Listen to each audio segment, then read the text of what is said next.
교독합니다.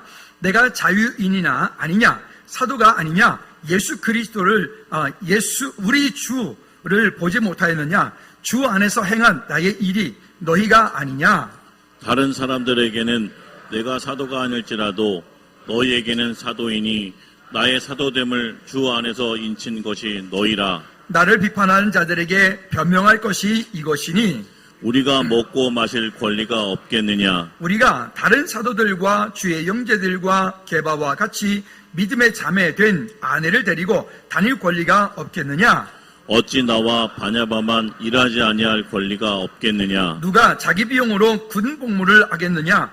누가 포도를 심고 포도를 심고 그 열매를 먹지 않겠느냐. 누가 양떼를 기르고 그 양떼젖을 먹지 않겠느냐. 내가 사람의 예대로 이것을 말하느냐. 율법도 이것을 말하지 아니하느냐. 모세의 율법에 곡식을 밟아 떠는 소에게 망을 씌우지 말라 기록하였으니 하나님께서 어찌 소들을 위하여 염려하심이냐. 오로지 우리를 위하여 말씀하시니 아니냐. 과연 우리를 위하여 기록된 것이니 밭가는 자는 소망을 가지고 갈며 곡식 떠는 자는 함께 얻을 소망을 가지고 떠는 것이라. 우리가 너희에게 신령한 것을 뿌렸은즉 너희의 육적인 것을 거두기로 과하다 하겠느냐. 다른 이들도 너희에게 이런 권리를 가졌거늘 하물며 우리일까 보냐. 그러나 우리가 이 권리를 쓰지 아니하고 범사에 참는 것은 그리스도의 복음에 아무런 장애가 없게 하려 함이로다. 성전의 일을 하는 이들은 성전에서 나는 것을 먹으며 제단에서 섬기는 이들은 제단과 함께 나누는 것을 너희가 알지 못하느냐. 이와 같이 주께서도 복음 전하는 자들이 복음으로 말미암아 살리라 명하셨느니라. 그러나 내가 이것을 하나도 쓰지 아니하였고 또 이 말을 쓰는 것은 내게 이같이 하여 달라는 것이 아니라 내가 차라리 죽을지언정 누구든지 내 자랑하는 것을 헛된 대로 돌리지 못하게 하리라. 내가 복음을 전할지라도 자랑할 것이 없음은 내가 부득불할 일임이라. 만일 복음을 전하지 아니하면 내게 화가 있을 것이로다. 내가 내 자의로 이것을 행하면 상을 얻으려니와 내가 자의로 아니한다 할지라도 나는 사명을 받았노라. 그런즉 내 상이 무엇이냐. 내가 복음을 전할 때에 값없이 전하고 복음으로 말미암아 내게 있는 권리를 다 쓰지 아니하는 이것이로다. 아멘. 시간 텔레 찬양대 찬양 하나님께 드리겠습니다.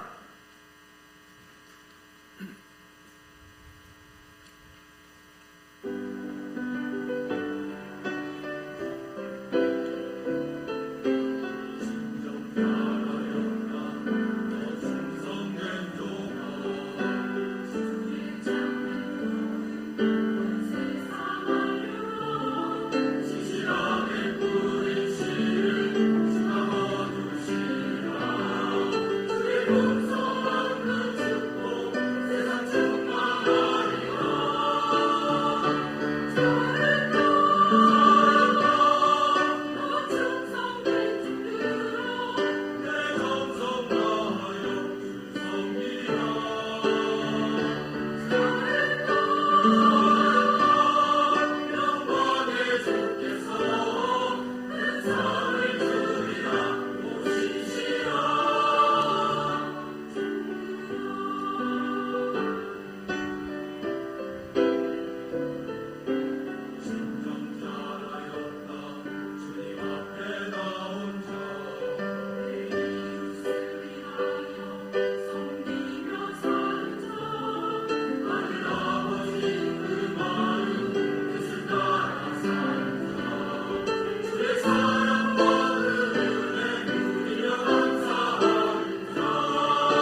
아멘, 아멘. 주님 감사와 영광을 주님께 올려드립니다. 하나님, 우리가 이 땅을 살다가 주님 부르시는 그날에 잘했다 충성된 종아, 내게 맡겨준 그 사명 잘 감당하였으니 내게 이와 같은 축복을, 이와 같은 은혜를 주겠다라고 말씀하시는 그 주님의 음성이 우리가 모두가 듣는 마지막에 고백이 되게 도와 주시옵소서. 이 시간 성령 하나님, 우리 각 사람 가운데 말씀하여 주시고 우리 각 사람 가운데 맡겨주신 귀한 사명 믿음으로 감당할 수 있도록 하나님 은혜 위에 은혜를 더하여 주시옵소서. 하나님, 우리 마음의 문을 열고 말씀을 믿음으로 받아 우리의 삶으로 살아내는 우리 축복의 통로들 모두 되기를 원합니다. 특별히 믿음이 연약하여서 이 자리에 함께하지 못한 지체들을 기억하여 주시고 저들 함께 믿음의 결단을 통하여 주 앞에 세운 바 되어 주님 믿음으로 서는 우리 모든 한 사람 한 사람 모두 천국 백성 되어지는 은혜가 있게 하옵소서. 그리고 우리 가족들 가운데 아직 주님을 만나지 못하고 또한 주님을 떠나 있는 우리 가족들이 있다면 주님께로 돌아와 함께 하나님 나라를 아름답게 이루어가는 하나님 믿음의 동력자들 되게 도와 주시옵소서. 그들을 또한 우리가 믿음으로 함께 섬기며 하나님께 영광 돌리는 우리가 되게 도와 주시옵소서. 이 시간 주의 성령께서 우리 가운데 함께 하시길 원하옵고 예수 그리스도 이름으로 기도하옵나이다. 아멘, 아멘, 아멘, 아멘. 우리 다시 한번 좌우 옆에 분들하고 이렇게 인사 나눕니다. 오늘 설교의 제목이기도 합니다. 나는 사명 직분을 받았습니다. 시작. 나는 사명 직분을 받았습니다. 아멘. 오늘 텔레 찬양대가 제 설교를 다 해주셔서 너무 감사드립니다. 오늘 이미 설교를 다 찬양을 통해서 은혜를 받았기 때문에 오늘 제가 더 훨씬 수월하게 하나님의 은혜를 나누게 될 줄로 믿습니다. 우리가 여행을 갈 때 패키지 상품으로 여행을 가면 그 패키지 상품 가운데는 이제 여러 가지 어떤 코스들이 있고 그런 가운데 꼭 들려야 되는 게 뭐냐면 그 상품 판매하는 곳을 점을 들리게 됩니다. 예전에 처음 갔을 때는 이것도 사고 싶고 저것도 사고 싶고 이것도 사야 될 것 같고 저것도 사야 될 것 같고 근데 이제 몇 번을 보다 보니까 이건 그렇게 할 일이 아니다. 그리고 거기 앞에서 무언가를 그 앞에 상품을 설명하는 사람들의 이야기를 듣고 있다 보면 이거 사야 되는 것 같아요. 또 그분들의 이야기를 듣다 보면 안 아픈 데가 하나도 없는 것 같아요. 그분들의 이야기를 듣다 보면 곧 내가 죽을 것 같아요. 그렇게 돼서 시한폭탄 같은. 근데 또 그분들의 이야기를 듣다 보면 저것만 먹으면 다 나을 것 같아요. 저것만 먹으면 이 세상에 아픈 사람은 하나도 없을 것 같아요. 이런 어떤 그 코스들을 가게 됩니다. 우리 안에서 참 사람이 간사하고 또 이 귀가 팔랑귀가 돼가지고 때로는 가면서 절대 안 넘어가야지 그러면서 넘어가도 또 넘어가서 저도 커피 한 통 사가지고 옵니다. 이렇게 옵니다. 이번에 보니까 근데 다른 거는 그랬는데 커피를 우리가 똥커피라 그러죠. 무슨 똥 이렇게 하는 그 비싼 커피들. 저는 전에 유명한 어떤 커피 이래서 누가 커피숍 하는 분이 내려줘가지고 모셔봤더니 제 입맛에는 그 커피나 에스프레소나 그거나 별 차이를 저는 못 느끼겠더라고요. 그런 어떤 커피가 맛있는 건 제가 알고 또 관심 있는 커피들이 있다 보니까 그렇습니다. 이번에 갔을 때 보니까 거기 그 커피를 설명하는 이 친구는 40대가 조금 넘은 친구인데 장가도 안 가고 지금까지 커피 이것만 한 20년을 해온 사람이더라고요. 유명 프랜차이즈에 미국에서 오랜 시간 또 근무도 했고 이거를 연구하고 이 일에 자기 삶을 바치겠다 해가지고 나와서 거기에서 이제 여러 가지 등등등 연구를 한 거예요. 커피를 좋아하니까 이제 커피를 다 마셔보라 그래서 딱 마셨는데 이거 뭐지? 너무 맛있는 거예요. 제가 그냥 맛있다고 하는 게 아니라 보통 커피를 마시면서 보통 사람이 한 5가지 정도의 맛을 느끼면 잘 느끼는 겁니다. 근데 그 커피는요, 제가 보니까 한 15가지의 맛을 느끼겠더라고요. 너무 깜짝 놀랐어요. 너무 깜짝. 그래서 이거 뭐지? 그리고 이제 그 친구가 이제 하나씩 설명을 쭉 해가는데 나와서 처음에 딱 나와서 이야기를 시작할 때부터 이 사람은 그 커피에 관한 한 내가 최고야 라고 하는 그런 본인이 말을 하지 않는데도 그 모습에서 얼굴에서 그냥 뿜어져 나오는 거예요. 그리고 이야기를 쭉 하고 그 이야기를 듣는 가운데서, 그리고 또 중간에 어떤 것을 또 맛볼 사람 몇 분에게만 그렇게 나도 모르게 손을 번쩍 들려가지고 제가 그 선착순에 당첨이 돼서 또 맛을 또 봤습니다. 역시 그것도 기가 막히게 맛있었습니다. 사왔느냐? 못 사왔습니다. 왜냐? 너무 비싸서. 근데 어떤 생각이 들었냐면, 야, 저 사람은 저 커피 하나에 자기의 삶을 걸어서 지금까지 그런 커피를 만들어냈어요. 우리나라도 그 들어와 있더라고요. 뭐 엄청 비싸요. 하여튼 엄청 비싸요. 하여튼 그래요. 근데 그 커피를 얘기하면서 그 자신감, 그 속에서 뿜어내는 그런 당당함, 그런 것들을 막 얘기를 하는 거예요. 근데 마시면서도, 제가 커피를 좋아하지만 마시면서 어떤 생각이 드냐면, 근데 저게 생명 살릴 수 있는 건 아니잖아. 그렇다고 저게 뭐 천국 가게 하는 것도 아니잖아요. 그렇다고 저게 무슨 좋은 것도 알겠는데, 맛있는 건 알겠는데, 그렇지 않지 않는가?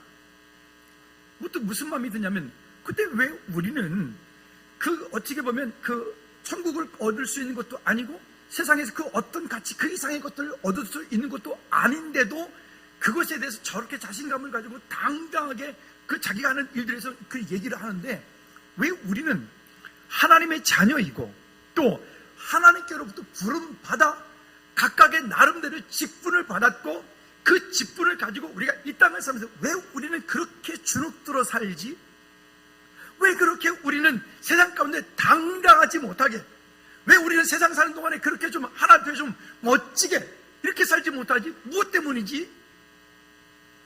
오늘 고린도전서 9장을 말씀을 준비하면서, 그렇구나, 우리가 잊어버리고 있는 게 있구나. 사도 바울이, 여러분 사도 바울 말씀을 읽을 때 사도 바울이 여러분 볼 땐 어떻습니까? 혹시 여러분 사도 바울이 혹시 막 창피해 보이나요?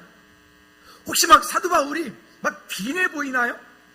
혹시 막 사도 바울이 막 어디 가서 쪼잔하게 막 그렇게 쫀쫀한가요?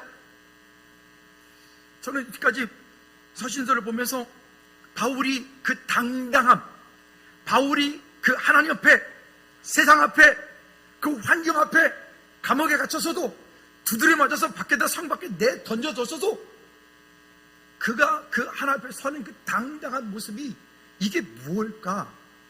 사도 바울이 가지고 있는 그 당당함이라고 하는 것은 어떤 것일까? 오늘 본문 9장에서는 뭐 이런저런 이야기를 합니다만은, 그러면 그 이런저런 이야기하는 그것보다도 오늘 이야기하려고 하는 이 이야기를 함께 나누는 것이 훨씬 더 유익하겠다. 그래서 이 말씀을 함께 나누게 됩니다. 언젠가도 함께 설교했던 제목이기도 하고 우리가 구호로 외쳤던 말씀이기도 합니다. 한번 따라합시다. 세상의 가치, 그 이상의 믿음의 가치로 사는 삶. 한 번 더 시작. 세상의 가치, 그 이상의 믿음의 가치로 사는 삶. 보십시오. 아니 그 커피 하나, 아니 정말 맛있었어요. 제가 이때까지 사는 동안에 마셔봤던 나름 비싼 커피도 먹어봤고, 또 뭐 커피숍 하는 집사님 가면 그 뭐 이거 한다고 해서 그것도 막 맞고 뭐 했는데 정말 맛있었어요. 제가 커피를 이렇게 맛있다고, 그 커피 한 잔, 그 작은 한 잔에서 15가지의 맛을 느꼈다고, 여러분 이거 제가 거짓말하는 게 아니에요.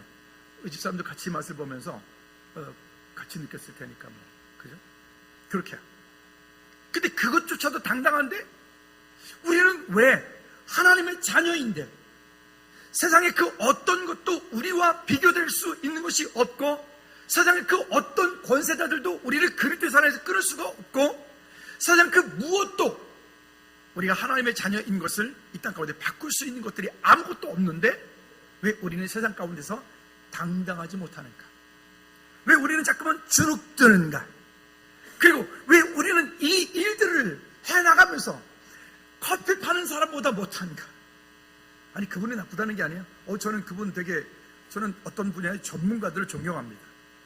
제가 뭐 이것저것 노가다 잘하지만 아무리 제가 막 이것저것 막 하려고 그러다가도 전문가가 딱 오는 순간 제가 입 딱 다물습니다. 왜냐하면 그 전문가가 저보다 훨씬 잘하기 때문에 그래요. 그분이 없으면 제가 마음대로 하지만 있을 때는 안 합니다. 절대로 안 합니다. 어쨌든요 이렇게. 근데 오늘 그 이야기들을 오늘 사도 바울을 통해서 우리가 알 수 있습니다. 그리고 또 우리가 사도 바울이 이야기하고 있는 그 기준, 또 사도 바울이 그 마음 가운데 품고 있는 세상의 가치가 아닌 그 이상의 믿음의 가치를 가지고 있는 그 믿음의 가치를 오늘 우리 마음 가운데 우리가 소유한다면, 그 믿음의 가치를 우리 마음 가운데 우리가 품고 산다면, 비록 지금 내 삶이 곤고하고 어렵고 힘들고 낭망되고 좌절되는 일이 있다 할지라도 우리는 그 가운데 주눅들지 않고 오히려 하나님 앞에, 세상 앞에 더 당당하게 살 줄로 믿습니다. 다시 한번 따라합시다. 세상의 가치, 그 이상의 믿음의 가치로 사는 삶. 오늘 저와 여러분들이 그런 삶이 되어지고 그런 그리스도인들의 하나님의 삶이, 은혜가 삶이 되어지기를 주님의 이름으로 꼭 부탁을 드립니다. 그러니까 제자훈련 해야 돼요. 제자훈련 해야 돼요. 안 하면 안 된다니까. 아는 게 힘이라니까요. 승리하시기 바랍니다. 자, 본문의 이야기를 구구절절히 오늘 설명하려고 하지 않습니다. 다만 사도 바울이 가지고 있는 12가지의 각오를 이야기를 통해서 오늘 본문의 이야기를 함께 나누도록 합니다. 사도 바울은 서신서에 보면 12가지의 12성경 구절에서 자기는 이런 삶을 산다, 나는 이렇게 삶을 산다, 나는 하나님 앞에 이런 기준을 가지고 산다라고 하는 고백들을 12가지를 합니다. 오늘 그 12가지의 기준이 오늘 우리에게 있어 이 시대를 살고 있는 저와 여러분들에게 또 다른 이 다림줄이 되어지기를 주님의 이름으로 축복합니다. 첫 번째는 사도행전 20장 24절 말씀에 보면, 읽어볼까요? 시작. 복음 증거를 위하여 나의 생명마저도 아끼지 않겠다. 그럼 뭐 첫 번부터 이 얘기는 끝난 거예요.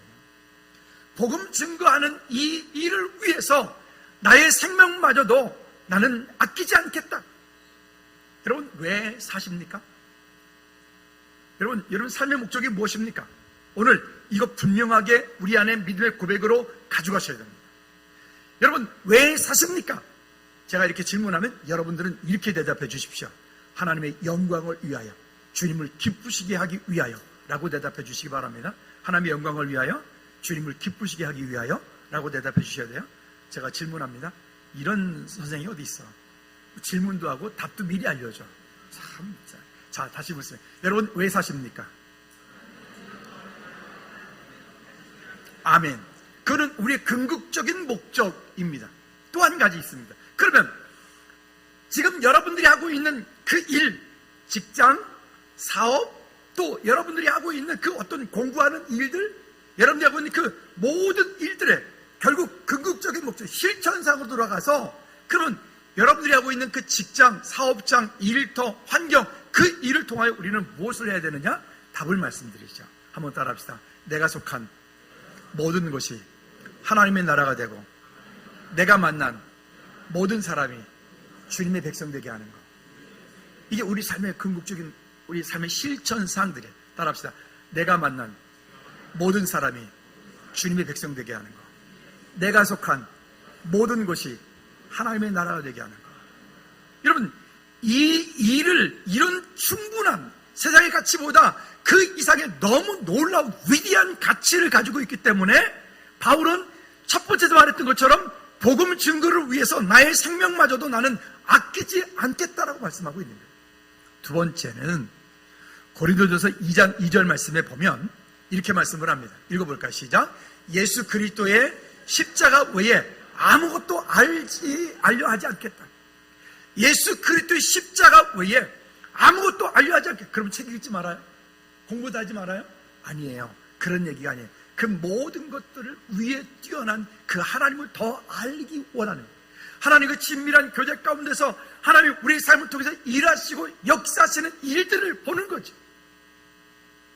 여러분, 우리의 삶이 순간순간마다 되어지는 모든 일들을 통하여 하나님께 영광 돌리는 저와 여러분 삶이 되어지기를 꼭 부탁을 드립니다. 세 번째는 고린도전서 9장 6절 말씀에 보면 바울은 이런 고백을 하죠. 시작. 복음 전파 사역을 마땅한 일로 알고 결코 자랑치 않겠다. 복음 전하는 이 일을 마땅한 일로 알고 자기 자신을 결코 자랑하지 않겠다. 자랑하지 않겠다. 우리는 뭔가 조금만 유명해지면, 우리는 뭔가 조금만 가지고 있으면, 우리는 뭔가 조금만 뭐 해주면, 한국 교회 들면 유명한 스타 목사님들 계시죠. 그분들 악수하는 것도 힘들어요. 악수 한번 하려면 그거 이제 미리 예약을 해야지 악수도 할 수 있지. 아니, 즐거운 교회는 저기 끝나고 예배가 끝나고 갈 때 제가 악수한다 그래도 도망가는 분들이 있는데, 내 악수해드릴게 돈 안 받아. 근데 아니, 웬만한 큰 교회들은 말이에요, 담임 목사님하고 악수했다 그러면 일주일 동안 손도 안 씻는잖아. 이거 세균 얼마예요? 얘기하는 거지. 여러분, 우린 누구 외엔 자랑하지 않겠다? 예. 여러분, 언제든 말씀드렸던 것처럼 우리 모두는, 저를 포함하여 우리 모두는 예수 그리스도의 제자입니다. 여러분들은 김용호 목사 제자입니까? 아닙니다. 김용호 목사를 통하여 누구 제자가 되는 거예요? 예수 그리스도의 제자가 되는 거예요. 그러니까 자꾸만 아볼로파, 개바파, 쪽파, 양파하는 거예요. 왜? 모두가 다, 목사도 예수 그리스도의 제자, 장로님도 예수 그리스도의 제자, 권사님도 예수 그리스도의 제자. 그럼 목회자들이 할 일이 뭐냐? 목회자들은 내 제자를 삼는 게 아니라, 내 꼬봉을 만드는 게 아니라, 나를 통하여 누구를, 그 한 영혼이 예수 그리스도의 제자가 되게 만드는 것이 우리가 할 일이에요. 그 선교단체들이 자꾸 실수하는 게 그 부분이에요. 자기 제자를 만들어. 내 제자가 멀티 제자야. 예수 그리스도의 제자지. 아멘. 여러분 속지 않길 바랍니다. 그 다음에 네 번째는요, 고린도전서 9장 27절 말씀에 보면 이렇게 말씀을 합니다. 시작. 주님의 뜻을 따르기 위해 자신의 몸을 쳐 복종시키겠다. PPT 그냥 계속 띄워놓으세요. 주님의 뜻을 따르기 위해 자신의 몸을 쳐서 복종시키겠다. 무슨 얘기죠? 하나님의 영광을 위하여, 하나님 나라 확장을 위하여서, 하나님이 기뻐하시는 그 자리에 있기 위해서 우리가 우리의 자신의 몸을, 우리의 육체를 쳐서 복종시켜야 될 일들이 한두 가지가 아니죠.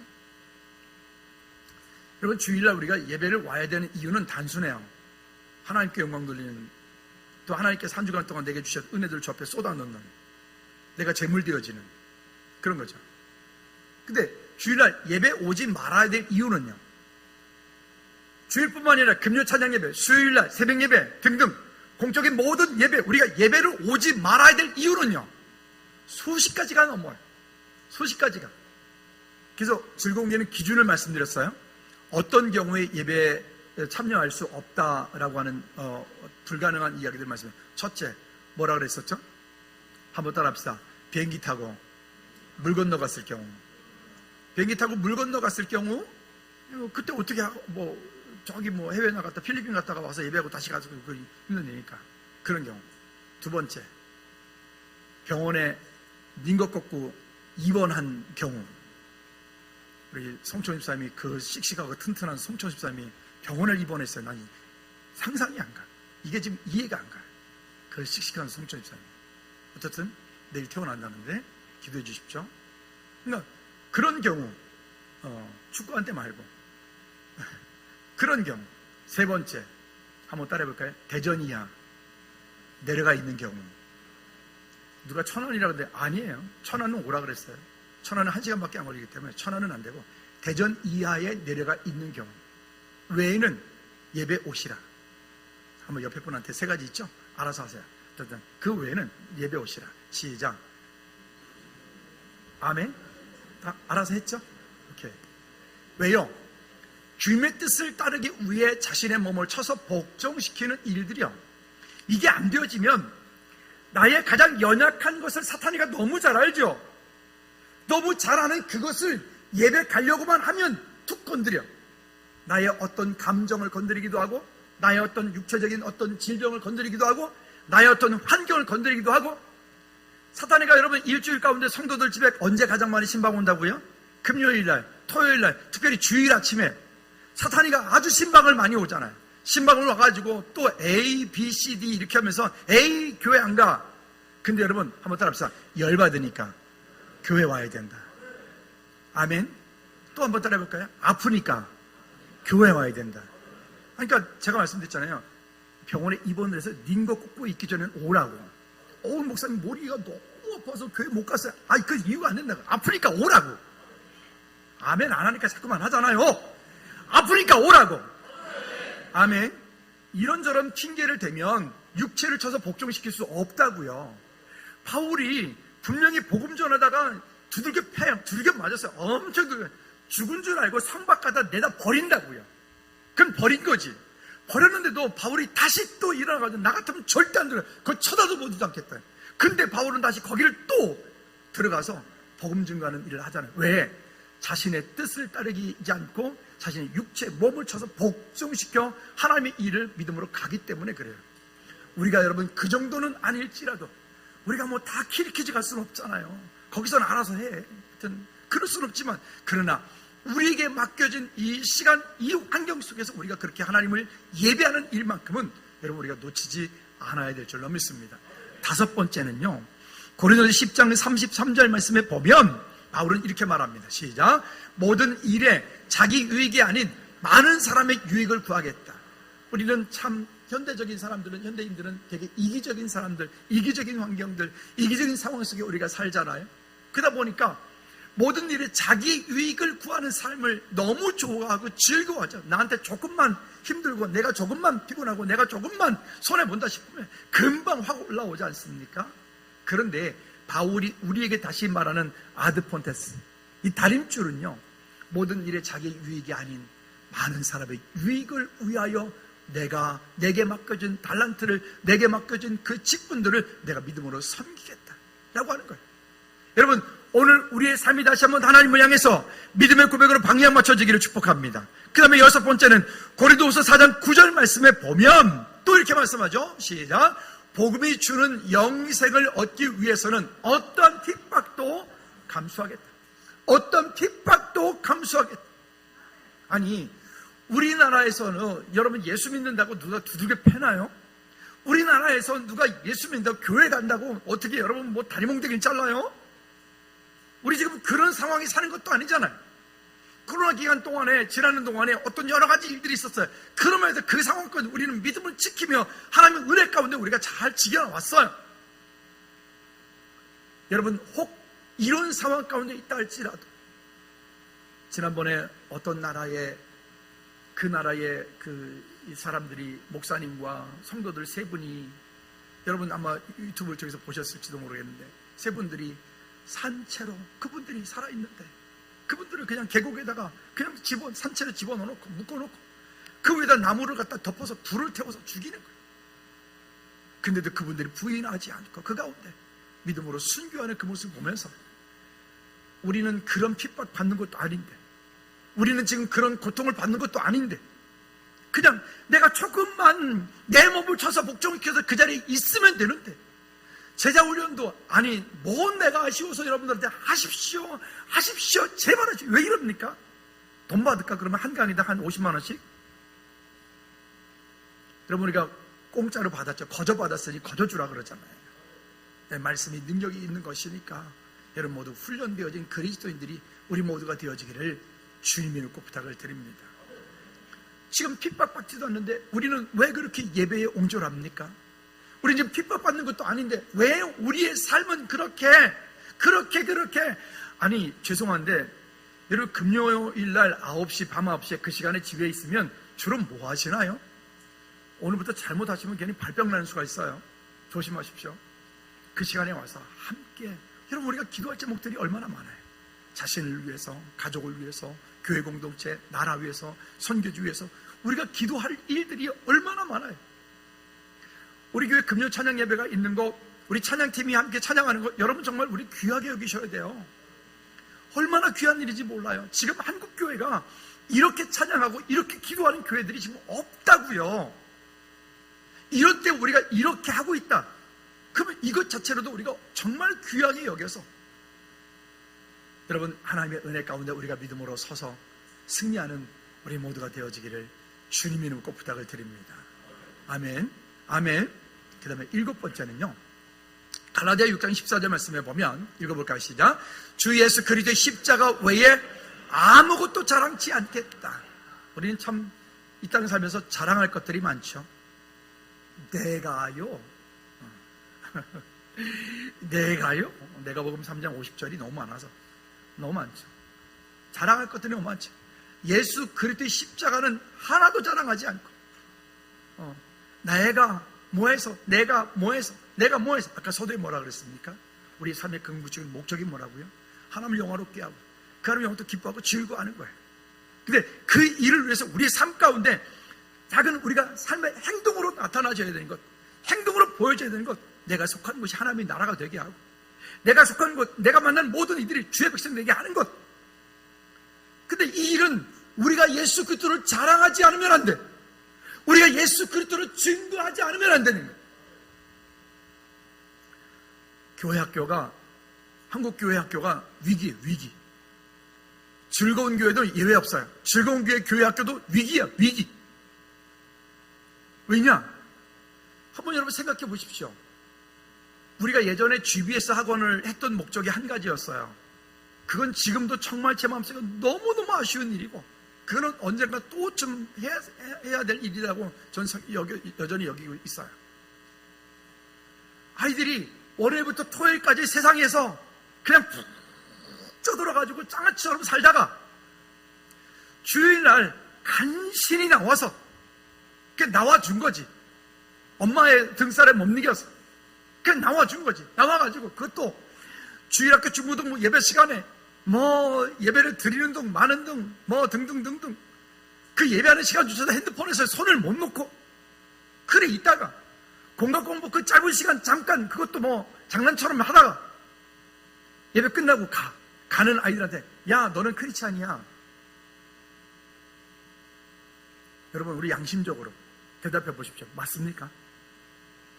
그 삶이 그 아이들이 이 험한 세상을 이겨갈 수 있는 그 믿음의 기준이 될 수 있을까요? 우리 교회가 옛날에 GBS 학원 10년 했던 것이 물론 이제 여러 가지 우리가 상황들이 법적인 문제들이 뭐 등등해서 우리가 이걸 접었습니다만은 그때 매일매일 아이들이 여기를 오고 공부를 하고 매일매일 30분씩 성경 암송을 하고 예배를 하고 그거 동의 안 하면 우리 학생들 안 받았어요. 아예 안 받고 그때 그 아이들이 믿음으로 자라고 지금도 우리 아이들이 김시준 같은 저런 친구들이 그때 성경 구절 암송을 했던 것들이 지금도 문득 생각이 나는 거예요. 그때 성경 암송 참 많이 시켰거든요. 여러분 우리 자녀들이 이 땅 가운데서 예수 그리스도의 십자가를 자랑할 수 있는 자녀들이 될 수 있도록 세상 가운데 나는 그리스도인이라고 당당하게 말할 수 있는 자녀들이 될 수 있도록 우리 자녀들을 그렇게 세워가는 일에 우리가 쓰임받기를 축복합니다. 8번째는 빌립보서 1장 20절 말씀에 보면 자신의 삶 속에서 늘 예수님의 존귀함을 드러내는 삶을 살겠다. 한번 읽어볼까요? 시작. 자신의 삶 속에서 늘 예수의 존귀함을 드러내겠다. 예수님의 그 존귀함을 드러내겠다. 그래서 지난번에 우스갯소리 그랬죠. 여러분 어디가 싸울 일이 있어도 우리가 은혜롭게 싸워야 돼요. 적당하게 싸워야 돼요. 다시는 안 볼 것처럼 사생결단하듯이 싸우면 안 돼요. 왜? 다시 볼 거니까. 우리 삶 가운데 나를 통해서 예수 그리스도의 존귀함이 들어가줘야 돼. 언제가 우스갯소리 말씀드렸잖아요. 혹시 여러분들 어디 갔는데 어머 혹시 절에 다니세요? 그러면 그냥 회개해야 돼. 회개. 하나님 이 얼굴이 절간같이 보입니까? 이게 회개해야 된다니까. 근데 어디 가서 여러분들이 어머 혹시 그리스도인이세요? 라고 말해드렸으면 그는 하나님께 영광. 할렐루야. 오늘 우리의 모습 가운데서 예수 그리스도의 모습이 세상 여러분 속하 있는 모든 곳에 드러나지기를 주님을 꼭 부탁을 드립니다. 그 다음에 9번째는요 빌립보서 2장 30절 말씀에 보면 또 이렇게 말씀합니다. 시작. 성도들을 섬기는 일에는 목숨마저도 돌보지 않고 힘쓰겠다. 여러분 이건 바울만의 이야기가 아니고 저에게도 해당되는 얘기고 우리 사역자들에게 해당되는 얘기고 우리 부서장들에게 해당되는 일이고 우리 중직들, 우리 장로님들, 권사님들, 안수입사님들, 각 부서장들, 우리 제자훈련 강사님들 우리 모두에게 다 해당되는 얘기. 지금 누군가가 우리와 함께 예배하다가 누군가가 보이지 않으면 그냥 보이는가 보다 그냥 끝내지 말고 왜 그런지 어떤 일이 있는지 찾아가고 이야기하고 일부 예배 때도 제가 얘기를 했어요. 우리 주일학교 중고등부 교사들에게 제발 여기만 해서 교사교대 길게 막 그러지 말고 교사교대 5분 짧게 하고 나가서 데리고 오라고. 성경이 뭐라고 얘기하죠? 시장 어귀로 가서 사람들이 있는 곳에 가서 잘났고 똑똑하고 잘 나가는 사람들은 냅둬. 성경에 보니까 뭐라요? 어려운 사람, 힘든 사람, 병약한 사람, 사정전적으로 말하면 예비된 자를, 사명된 영혼들, 충성된 영혼들, 갈급한 영혼들, 상처 입은 영혼들 찾고 볼 수 있는 눈을 열어 그들에게 우리가 예수 믿으라고 권면 한마디 하는 그 권면이 우리에게 능력이 되는 줄로 믿습니다. 우리는 진짜를 믿으면서 왜 가짜같이 사는지 모르겠어요. 가짜들은 저렇게 구리역 앞에서 1년 365일 저렇게 가판대 펴놓고 서 있고, 가짜들은 아름다운 신천지 해가지고 어깨 뛰들르고 그러고 있는데, 우리는 전도하면 신천지라고 오해받으니까 요즘에 아예 전도도 안 해. 아예 안 해. 여러분, 이 가을에 여러분 마음 가운데 한 영혼을 품으시기 바랍니다. 그리고 그 영혼이 주님께 돌아올 수 있도록 여러분 말로만 섬기지 마시고 행동으로 섬기고 물질로 섬기고 밥도 사주시고, 아멘 안 하니까 계속 하잖아요. 자꾸 커진다니까. 선물도 사주시고, 싸구리 사주지 말고 좋은 거 사주시고. 언제까지? 더 크게, 언제까지? 올 때까지. 언제까지? 아담, 우리 교회 올 때까지가 답이에요. 언제까지? 언제까지?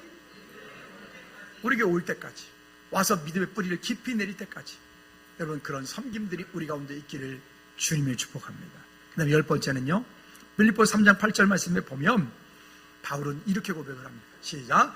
그리스도를 위해 모든 것을 잃어버려도 아까워하지 않겠다. 어렵죠? 진짜 어렵습니다. 바울이 이 12가지의 믿음의 각오를 우리가 이야기하는 것은, 저도 이거를 하나씩 보면서 참 어렵다. 그리스도를 위해 모든 것을 잃어버려도 아깝지 않겠다. 그러니까 여러분, 만약 지금 이 상황에서 예수님께서 이 대한민국 땅에 오신다면 주님께서 우리에게 뭐라고 말씀하실까? 만약에 주님께서 12제자를 부르실 때처럼 다니면서, 야 용호야, 너 나를 따라라. 그럼 베드로처럼 그 고기 잡는 배, 그 모든 어구들을 다 버려두고 주님을 선뜻 따라 나설 수 있을까? 여러분, 우리가 지금 그만큼 말씀의 기준에서부터 멀어져 있는 거예요. 오늘 우리 마음 가운데 다시 한번 믿음의 다림줄을 띄워서 말씀으로 지금 아니어도 자꾸 조정되어 갈 수 있도록, 말씀이 기준되어질 수 있도록 우리 조정하는, 하나님 앞에 우리의 삶을 다시 방향 맞추는 우리 모두가 되어지기 바랍니다. 11번째는요, 빌립보서 3장 14절 말씀에 보면 그리스도 안에서 얻은 상급을 위한 경주에 최선을 다하겠다. 경기하는 선수가 그 골인 지점을 향해서 열심히 최선을 다해서 달리는 것처럼 오늘 우리에게 맡겨진 그 사명 감당하기 위해서 그렇게 최선을 다해서 열심을 다해서 믿음으로 달리는 저와 여러분들 되어지기를 꼭 부탁을 드립니다. 그리고 12번째는요, 한번 다 같이 읽어볼까요? 시작. 어떤 형편에서든지 자족하겠다. 여러분, 현대에 일어나고 있는 그 많은 이런 안타까운 이야기들, 문제들, 여러분 이렇게 싸움하는 이야기들 왜 그럽니까? 이런 자족함들이 없기 때문에 그래요. 스스로 이런 자족함들이 없어요. 그렇다고 이 땅에 사는 동안에 그렇게 비나게 살아내기가 아닙니다. 스스로 우리 안에 지금 하나님께서 내게 주신 내 환경, 내 삶을 기뻐하고 감사하고 찬양하고 하나님께 영광 돌리는 그 가운데 하나님께서 내게 주신 은혜들이 더 크다면 그건 더 감사를 드리고, 우리는 여기에 감사하지 못하는 거예요. 여기에 감사하지 못하고 자꾸 믿음, 이 세상의 가치, 그 이상의 믿음의 가치를 우리가 바라보고 가야 되는데, 믿음의 가치가 아닌 세상의 가치로 우리를 자꾸만 저울질 하니까, 세상의 기준으로 나를 자꾸만 저울질 하니까 이것도 원망, 이것도 불평, 저것도 자꾸 그렇게 돼버리는 거예요. 여러분 기억하십시오. 오늘 우리는 이 땅 사는 동안에 모두 직분을 받은, 사명을 받은 그리스도인입니다. 아멘. 그 직분이 크든 작든 상관없습니다. 여러분들에게 맡겨진 가정, 여러분들이 맡겨진 사업장, 여러분들이 출근하고 있는 그 직장, 여러분 그곳에 여러분 그냥 단순하게 돈 벌러 가는 게 아니에요. 여러분 그런 좀 낮은 삶의 수준을 살면 안 돼요. 거기 그냥 셀러리면 돈 벌기 위해서 가는 게 아니라 여러분들은 그곳에 지금 사명을 위해서 가는 거예요. 여러분들은 그곳에 지금 하나님 나라 확장을 위해서 가는 거예요. 여러분들 그곳에 지금 나를 통하여 누군가 한 영혼을 만나기 위해서 그곳에 가는 거예요. 그래야 세상의 가치, 그 이상의 믿음의 가치를 가지고 우리가 이 땅을 당당하게 살 수 있는 거예요. 좀 어려울 수도 있잖아요. 좀 불편할 수 있잖아요. 그래서 지난번에 무슨 말씀 드렸어요? 한번 따라합시다. 자발적인 불편함으로, 아멘. 우리가 사는 동안에 그 자발적인 불편함들이 우리 가운데 있지 않으면 열매 맺을 수 없어요. 세상에 그 어떤 것도 우리 속담에도 있잖아요. 구슬이 서말이라도 어떻게 된다고요? 끼워야 보배가 되는 거예요. 아무리 좋은 말을 하고 아무리 말씀을 선포되어도 이 말씀이 우리 삶 가운데서 내가 그걸 행동으로 옮기지 않으면 이 말씀은 그냥 공허한 메아리밖에 될 수밖에 없어요. 여러분, 바울의 이야기 12가지의 그 바울의 각오들을 함께 나누었습니다. 오늘 본문의 이야기는 이러고 저러고 뭐 이런저런 얘기들 쭉 얘기합니다. 바울이 이렇게까지 할 수 있는 이유는, 바울은 이 세상의 가치를 가지고 있는 사람이 아니라 이 세상의 가치 그 이상의 믿음의 가치를 가지고 있는 사람이기 때문에 그래요. 그럼 여러분, 우리도 마찬가지. 이 세상을 살고 있지만 이 세상의 가치가 아닌 믿음의, 세상의 그 어떤 그 이상의 믿음의 가치, 그 믿음의 가치, 그 일을 바라보고 살 때 오늘 우리의 삶이 하나님 앞에서 더욱더 담대한 능력 있는 언약의 삶이 되어질 줄로 믿습니다. 자, 그 다음에 그러면 나머지 부분들은 짧게 정리하도록 하죠. 그러면 두 번째, 복음 전파의 삶과 축복이라고 하는 거요? 예, 복음 전파자들에게 하나님께서 공급하시고 일하시는 거 우리가 너무나 잘 압니다. 그런데 이것이 실제 우리 삶 가운데 부딪혔을 때는 그 앞에서 갈등합니다. 그 앞에서 당장 힘듭니다. 그 앞에서 당장 주눅듭니다. 왜? 내 눈에 당장 보이지 않기 때문에. 그러나 하나님께서 그 일을 통하여 내게 말씀하시고 하나님께서 그것을 통하여 내게 무엇인가를 요구하시는 주님과의 친밀한 교제가 있으면 오히려 그 문제는 나를 세워가시는 하나님의 방법이기 때문에 오히려 그 문제가 크면 클수록 거기에 하나님의 더 큰 계획과 하나님의 더 크신 인도하심이 있기 때문에 여러분 승리하게 될 줄로 믿습니다. 마태복음 10장 10절 말씀의 이하에도 보면, 읽지는 않을게요. 일꾼이 그 삭슬 받는 것이 마땅하다라고 말씀합니다. 우리가 방금 말씀 읽었던 것처럼, 아니 군대 가는 우리 아들들이 군대 가면, 여러분 군대 갈 때 혹시 우리 자녀들 군대 보낼 때 여러분 혹시 생활비 보내주시나요? 군대 생활할 때 생활비 보내주나요? 옷값 보내주세요? 혹시 밥값 보내주세요? 안 보내죠. 왜요? 국가로부터 부름받았기 때문에 국가에서 그 아들들에게 먹을 것, 입을 것 다 제공해줘요. 다. 이제 뭐 월급도 많아져가지고 좀 있으면 사병들 월급이 200만 원 된대요. 오메.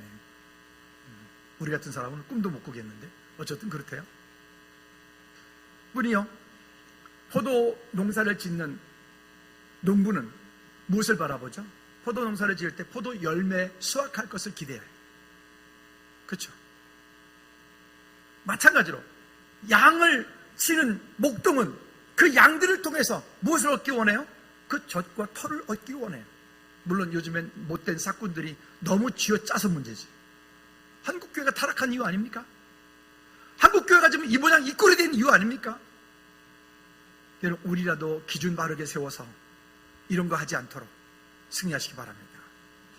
마찬가지.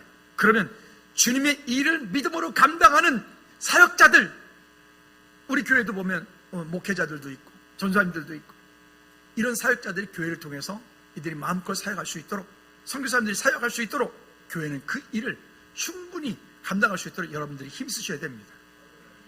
아멘. 아멘. 우리 중직들, 안수입사님, 권사님들, 장로님들 더 크게 아멘. 목사가 굶고 있다. 아이, 저는 아니에요. 목사가 굶고 있다. 근데도 지네 입에 밥이 들어간다. 체할지어다. 그러지 않죠? 이런 그게 안 되니까 요즘에 벌어지고 있는 수없이 많은 참 안타까운 일들이 벌어지고 있는 거예요. 여러분, 말씀에서 기준에서 벌어져 있는 것들을 우리가 다시 돌이킬 수 있기를 바랍니다. 갈라디아 6장 6절 말씀에 보면, 그래서 이렇게 말씀을 합니다. 같이 읽어볼까요? 시작. 가르침을 받는 자는 말씀을 가르치는 자와 모든 좋은 것을 함께하라. 예전에 시골에 신앙생활 할 때 보면 우리 집에 뭐 맛있는 거 좋은 거 생기면 우리 어머니가 야 이거 목사님 댁에 갖다 드려. 요즘에 고등어 흔하게 빠지게 고등어지만 예전에 우리 시골동 강원도 양구에서 자반고등어면요 최고로 좋은 생선이에요. 그 자반고등어 그거 숯불에다가 구워서 그냥 갑자기 침이 막 도는데 그거 그냥 요즘에 그냥 찌개 하니까 별로 맛없는 그 소나무 숯불에다 구워야 돼. 소나무 떼고 나서 그 숯불에다가 자반고등어 소금 탁탁 쳐가지고 석쇠에다가 쫙 익겠고 노릇노릇해지고 기름 똑똑 떨어졌을 때 그때 쪽 간장 탁 찍으면 아시죠? 그 맛 아시죠? 근데 자반이라는 한 손이라는 게 두 마리잖아요. 그 두 마리에서 두 마리 다 우리 식구끼리 다 먹어도 모자란데 그 중에 한 마리 좀 싱싱한 그 안쪽에 싱싱한 거를 그거를 목사님 갖다 드리라고. 사실 가만히 보니까 그때 우리 목사님이 나보다 더 우리 집보다 훨씬 더 잘 드시고 계셨는데 이런 일이. 근데 요즘 세대들은 그러니까 여러분들이 밥을 안 살려면 나보고 밥을 사라 그래. 그냥 밥을 안 살려면 나보고 밥 사달라 그러더라고요. 모든 좋은 것을 함께 같이 하라라고 하는 얘기가 그냥 단순하게 목사 목에 살려서 살찌우자는 얘기가 아니에요. 이것이 성경적인 원리로 함께 나눠지고 함께 그 은혜 가운데서 풍성을 나눠가는 하나님의 방법이기 때문에 그래요. 왜 우리가 자꾸 초대교회로 돌아가죠? 초대교회도 왜 그러죠? 요즘엔 우리 삶들이 너무 이기적인 삶들이 돼서 이제는 함께라고 하는 개념 자체가 자꾸 멀어지고 있는 거예요. 우리 그렇지 않고 함께 하나님 나라를 아름답게 이루어가는 우리 모두가 되어지기를 주님의 이름으로 부탁을 드립니다. 그 다음에 세 번째는요, 나는 복음을 위하여 사명을 받았다라고 하는 이 사명감을 놓치지 마십시오. 여러분 다시 여쭙니다. 여러분 사업 지금 왜 하고 계신다고요? 하나님의 영광을 위해서? 주님을 기쁘시게 위해서? 예, 그건 우리 궁극적인 목적이에요.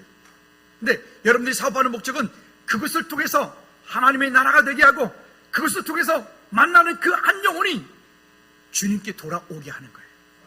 할렐루야. 그 일을 위해서 여러분들은 사업하셔야 돼요. 그 일을 위해서 여러분 공부하셔야 돼요. 그 일을 위해서 여러분 그냥 돼지 같은 그런 마음 가지고 있으면 안 되고, 중국이나 동남아시아 가면 제가 뭔지 모르겠는데 뭐 사자도 아닌 것이 뭐도 아닌 것이 그 괴물 같은 그런 하나 만들어놨는데 그게 뭐지? 중국에만 있던데. 걔는 입은 있는데 똥꼬가 없어.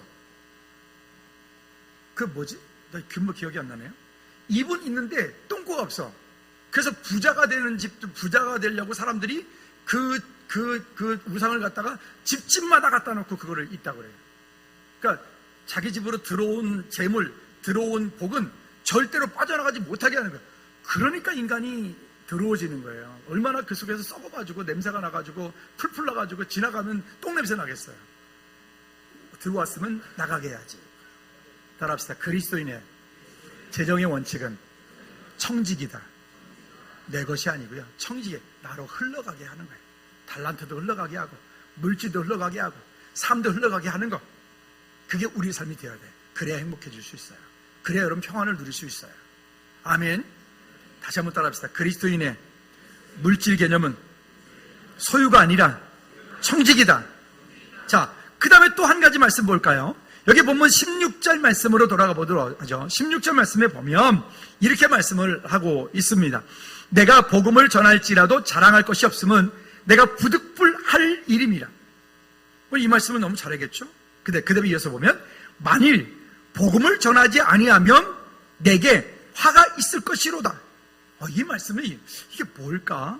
저도 이제 찾아보니까 이 말씀은 되게 참 무서운 말씀이었어요. 무슨 얘기냐면, 만일 복음을 전하지 않으면 내게 화가 임한다는 이 말은 뭐냐면, 전쟁에서 군인이 전쟁터에 나갔죠?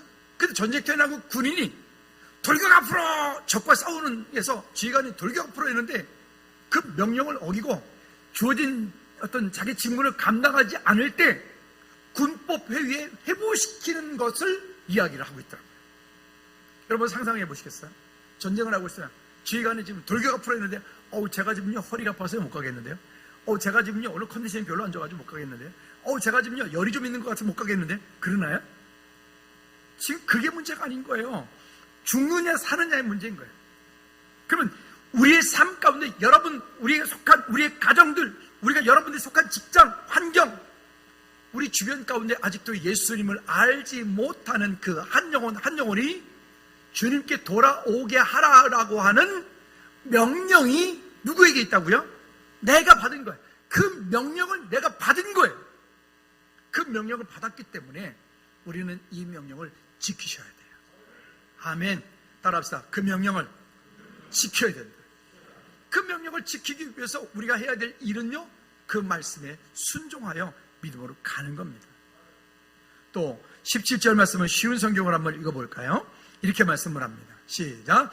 만일 내가 자원해서 복음을 전한다면 당연히 보수를 받을 것입니다. 그러나 자원해서 하는 일이 아니라 이것은 내게 맡기신 직무를 다하는 것일 뿐입니다. 직무예요. 사명이에요. 사명. 여러분, 교회 와서 이런저런 모양으로 많은 섬김들, 수고들 하고 있는데, 세상에서 요즘에 알바비 시급이 1시간당 얼마죠? 네? 1시간당 얼마죠? 하여튼 9,700원이라고 합시다. 네, 9,860원이요? 네, 9,860원 시급이. 자, 그러면 우리 테일라 찬양대, 여러분 9시 반에 오셨다 치고 지금 몇 시죠? 12시 반이 돼가네. 1시간, 2시간, 3시간이네. 그 여러분 얼마 버신 거예요? 세상 시급으로 치면? 그죠? 근데 제가 분명한 것은 오늘 여러분들에게 드릴 돈이 없어요. 그죠? 우리 반주 하시는 분들 아침 일찍부터 가지고 지금 하고 그러는데 어떻게 없는데 어떡하죠?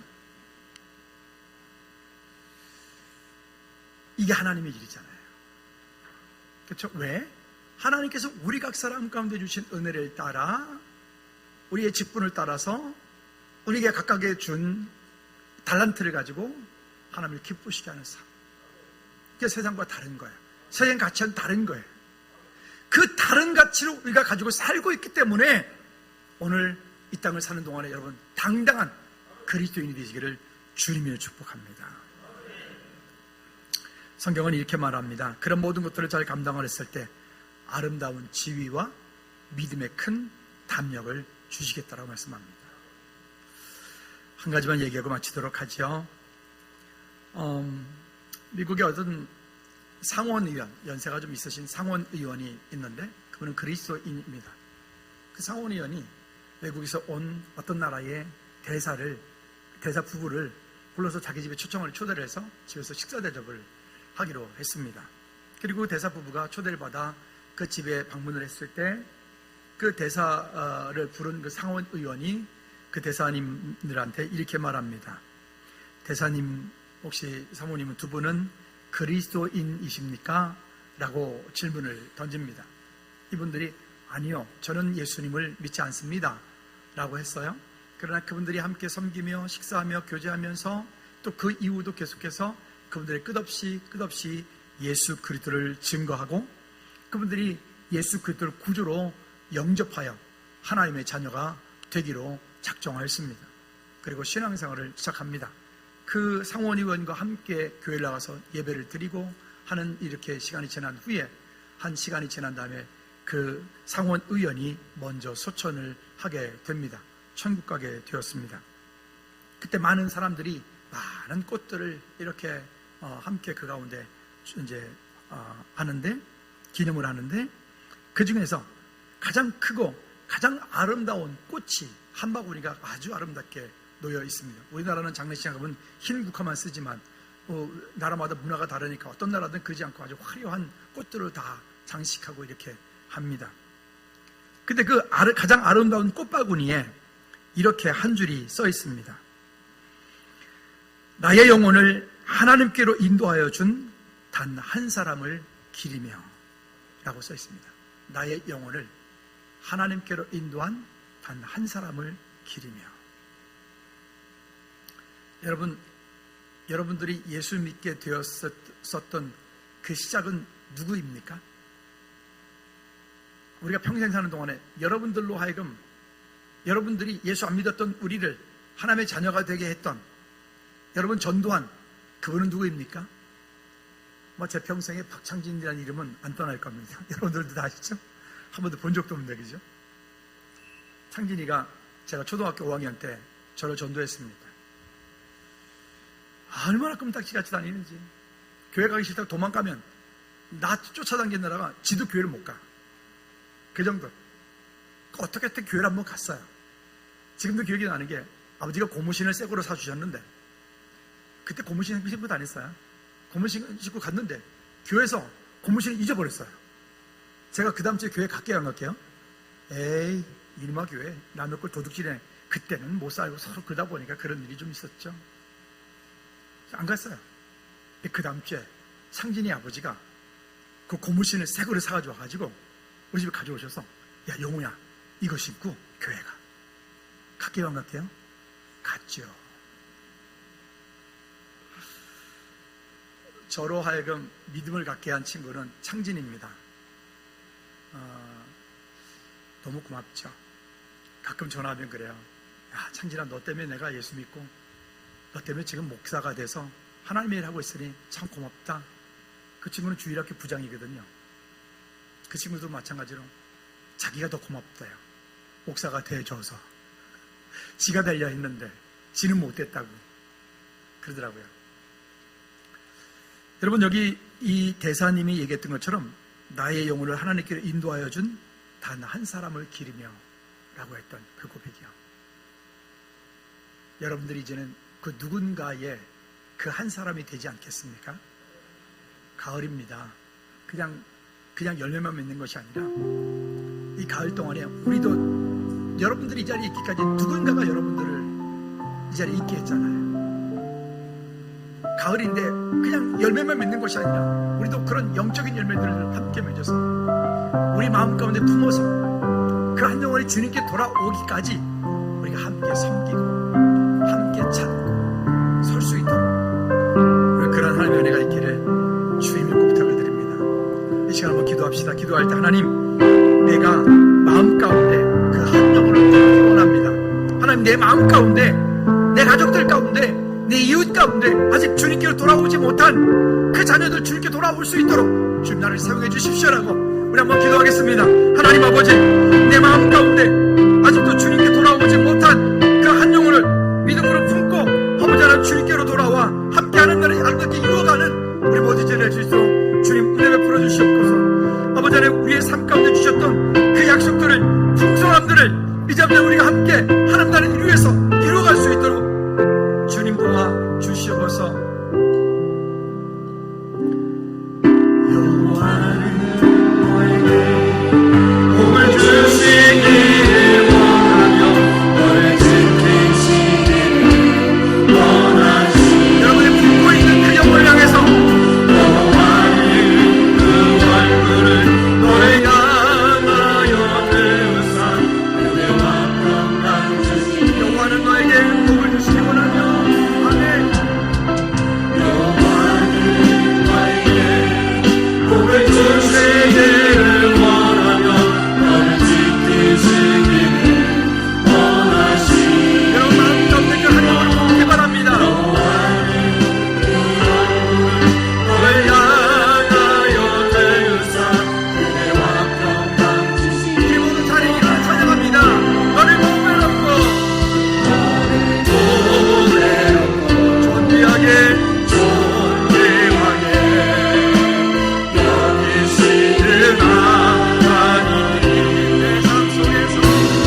마칩니다.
우리 하나님 아버지 크고 무한 그치의 사랑 역사하심과 성령의 내주인도 교통 충만하심이 이 땅을 살면서 세상의 가치 그 이상의 믿음의 가치를 가지고 이 땅을 다스리며 정복하며 살기 원하는 우리 모든 믿음의 제일 머리 위에 저들의 가정과 사업장과 일터 위에 나라 민족 선교지 위에 이제로부터 주연과 영원토록 항상 함께 있을지어다.